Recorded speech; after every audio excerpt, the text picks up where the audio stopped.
Sok-sok szeretettel köszöntök mindenkit. Vezetek, és valami oknál fogva bekapcsoltam a rádiót, és valahogy az jött, hogy jónak lenni jó. Hatalmas gyűjtési kampány van, ugye hát karácsony van, ilyenkor ugye mindenkinek megenyhül a szíve, a lelke, és emiatt akkor lehet törleszteni, amit egész évben ugye elmulasztottunk, azt most lehet törleszteni, lehet egy kicsit bepótolni, visszapótolni. Valahogy nem tudom, azt adta a lélek, hogy nem egy kicsit képmutatás ez az egész. Kitaláltuk, hogy segíthetünk embereken, de előtte tönkretesszük az életüket azért, hogy utána segíthessünk, és azzal, hogy segítünk, ezzel magunkat úgymondván egy kicsit, úgymondunk, felmentjük magunkat, hogy de hát azért teszünk jót is. Mi lenne, ha nem tennénk rosszat, és akkor utána nem kell jót tenni azért, hogy ezt a sok rosszat, amit egymás ellen elkövetünk, azt valahogy jóvá kelljen tenni. Ugye itt gyűjtési akció van, mint minden karácsonykor, vagy hát ilyen különleges alkalmakkor bele lehet nyúlni a pénztárcába. Csak a kérdésem az, ami így felötlött bennem, hogy annak, akinek nincs pénze, akkor az hogyan tud törleszteni. Hogy nem-e igazságtalan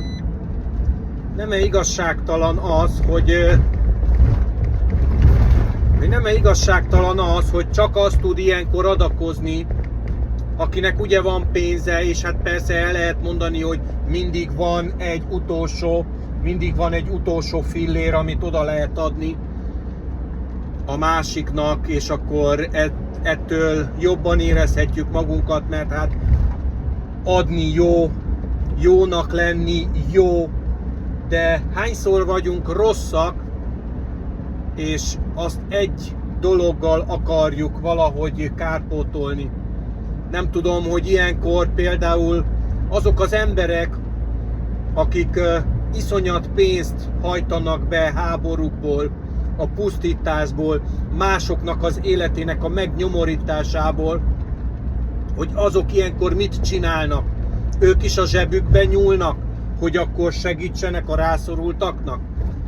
És valahogy az az érzésem, hogy valóban egyszer megkaptam, hogy azért vannak a szegények, hogy a gazdagok valahogy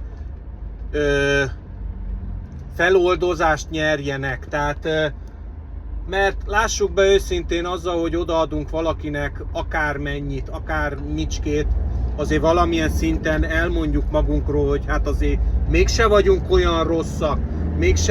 olyan rosszak, ahogy minket lát a világ, ahogy Isten elmond bennünket.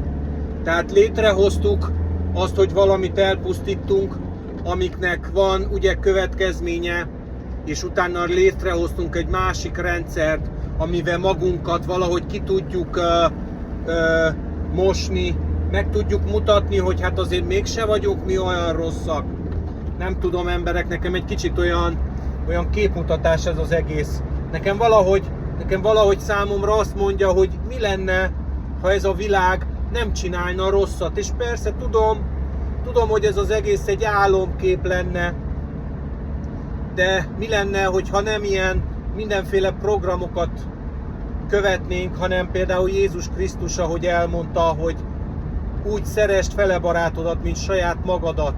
Ne csinálj magadnak faragott képet, ne imádd azokat, ne gyűjts kincset, és abból, hogy kincset gyűjtesz, másoktól veszed el a lehetőséget, másokat semmizek ki. Csak egyszerűen ez jött eszembe, hogy mennyire próbálja az ember magát mindenféle programokkal széppé varázsolni az ő énjét, hogy hát azért csak teszünk valami jót. Így az év végére ne teljen úgy el az év, hogy hát lelkiismeret furdalásom legyen, hát akkor belenyúlok, adok valakinek, teljesen mindegy, hogy kinek adok, emberek, mert mindenhol vannak rászorult emberek, mindenhol vannak nyomorult emberek, mindenhol vannak nyomorultak, szegények, de valahogy azt érzem, hogy csinálunk egy szegénységet azért, hogy utána tudjunk segíteni a szegényeknek. Tehát mi lenne, ha nem csinálnák meg a szegénységet? Mi lenne, ha nem csinálnák meg a nyomorúságot? Szóval, hogy valahogy nem tudom, bocsássátok meg nekem, biztos, hogy rosszul látom, biztos, hogy ilyen kötekedő vagyok. Igen, vezetés közben hallgattam a rádiót, azt mondtam, hogy jó, oké, akkor hallgatok egy kicsit, de hirtelen egyből jön az, amit egyszerűen nem tudok hova tenni.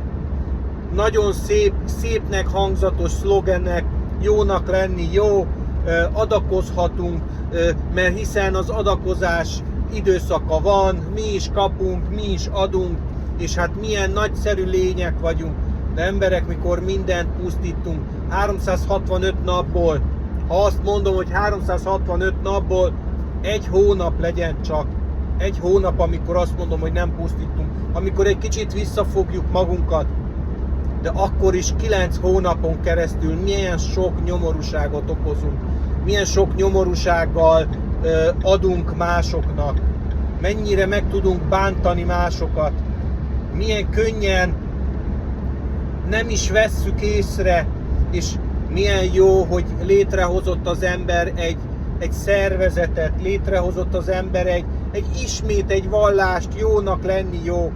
Nem azt mondom, hogy ne adj senkinek, nem azt mondom, hogy ne adakozzál, nem azt mondom, hogy ne tégy jót, csak valamennyire azt látom, hogy mennyire az egész már egy ilyen kimosakodás, az egész már csak arról szól, hogy jó, hát nem baj, hogy 9-8 akárhány hónapig rosszat tettem, üvöltöttem, nem vettem figyelembe másoknak az akaratát, csak a sajátomra figyeltem, önző voltam, és akkor itt a nagyszerű alkalom, nem is kell szembesüljek azzal, hogy milyen nyomorult voltam, mennyire csak magamnak való voltam, hiszen semmi probléma, helyre tudom hozni egy kis adakozással, mélyen a zsebembe nyúlok, és nincs semmi probléma. Emberek, nem tudom, hogy ez csak nekem ilyen fura ez az egész, vagy más is látja ezt. Hát nem tudom. Én azt mondom, hogy mi lenne, ha nem csinálnánk rosszat. Mi lenne, ha nem lennénk önzők. Mi lenne, ha Istenre figyelnénk. Mi lenne, ha Isten akaratát keresnénk. Mi lenne, ha meglátnánk a másikban is az embert, vagy meglátnánk egymásban az embert. Hát ennyit akartam elmondani. Úr Jézus, jöjjön el, és nyissa meg a szívünket, hogy ne dogmákba, ne rendszerekbe higgyünk, bízzunk, hanem egyszerűen ő rá.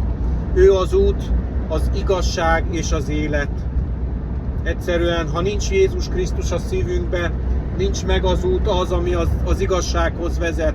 És ha nincs meg az út, ami az igazsághoz vezet, akkor nem is lesz bennünk élet. Emberek, Isten áldjon benneteket, sziasztok!